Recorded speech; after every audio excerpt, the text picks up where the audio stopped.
நான் ருக்குவோட அகத்துக்கு போறேன். அங்க வாசம் பண்றதுக்கு ஒரு பிரத்யேக காரணம் இருக்கு. வேத அத்தியனம்லாம் பண்ணிட்டு இருக்கலா இல்லையா? வெங்கடா போனதுக்கு அப்புறம் மனசு எதிரியுமே லயிக்க மாட்டேங்கிறது. என்னோடதுன்னு நான் எதையுமே நினைச்சுக்கிறது இல்ல. அந்த பந்தம், பாசம், ஒட்டு உறவு எல்லாமே என்னை விட்டு போயிடுது.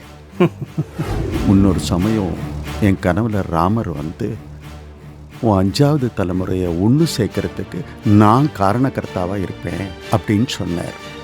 அப்போ நான் பார்த்த அந்த காட்சியை படமாக வரைஞ்சி நம்ம சந்ததியில் இருக்கிறவா எல்லாருக்கும் கொடுக்கறத ஒரு வழக்கமாக வச்சுட்டு இருக்கேன். எத்திர நாரியஸ்து பூஜ்யந்தே ரமந்தே தத்திர தேவதாக, எத்திர இதாஸ்து நா பூஜ்யந்தே சர்வாஸ்தத்திர அபலாத்கிராயாக.